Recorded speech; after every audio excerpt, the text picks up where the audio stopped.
I'm going to show you how to write up an order. You're going to be writing lots of them. The member's going to pick out their selection, of course with all of the excellent help you're going to give them. And they've selected necklace and earrings. Costco pickup slips. They all kind of look like this. Some look different, so don't panic, but they're essentially going to be like this. What you're going to do is you're going to write the Costco item number in the box, and the item number is on every tag of jewelry, and that number relates to a price.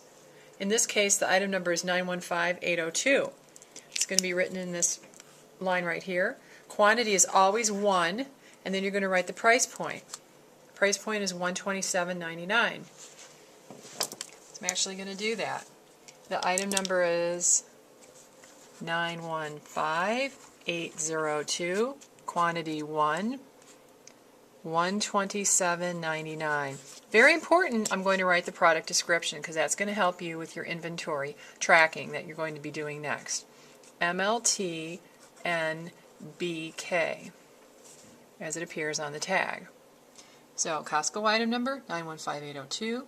Description, that's the Lucky Clover description. On the other side is the price point of the item. I am now working on item number 4 because I've already sold 3 items this morning, yay. So I'm going to put a number 4 on this pickup slip. I'm going to show you how this all works.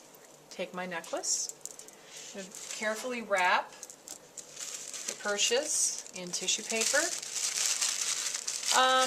If they happen to buy a pair of earrings with it, I would probably put them in the same box. I do ask members if it's a gift, if they would like it boxed separately. I give them that option, but in trying to conserve expense for Lucky Clover as well as cardboard for the environment, I do try to put a couple of items in each box if possible. Here's your completed pillow box. Taking my cello bag, place the pillow box in the cello bag with a Lucky Clover insert card. Talks a little bit about the company and that they are actually receiving a beautiful piece of authentic Murano glass.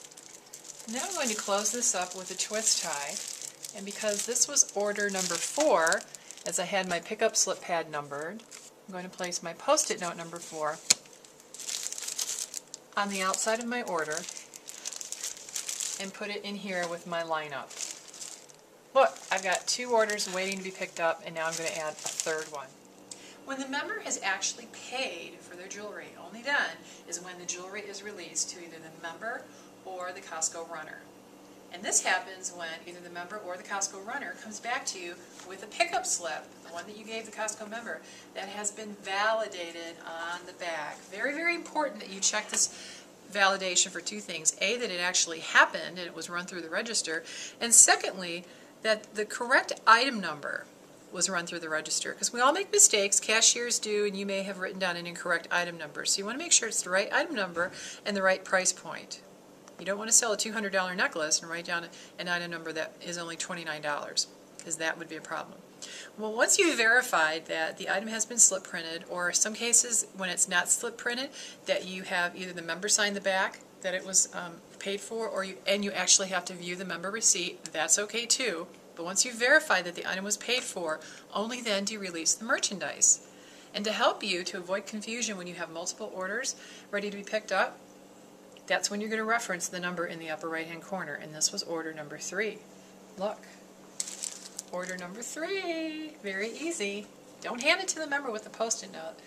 That looks kind of silly. So take the post-it note off, recycle it for later, hand it to the member or runner and say, thank you very much for your purchase. We look forward to seeing you at our event again.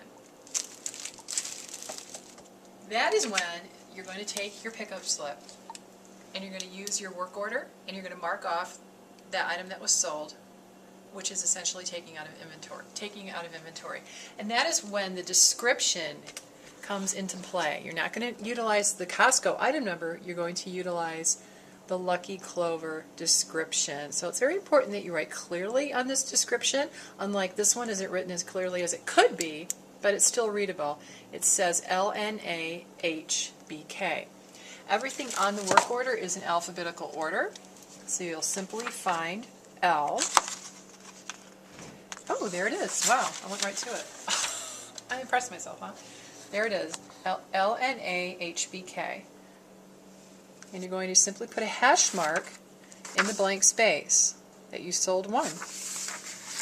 It's that easy. And then from here, you're going to put your pickup slips into your daily envelope, which ultimately gets sent back into Lucky Clover at the end of the show. But very important that you're consistent with your work order, that you do it. If you don't do it as soon as the pickup slip comes back and you release the jewelry, like if you're really slammed and busy on a Saturday or Sunday, that's cool. But you definitely have to make sure it's completed at the end of your shift. You do not want to let that go, and you don't want to let another person do it because they're really not going to be familiar with what you sold.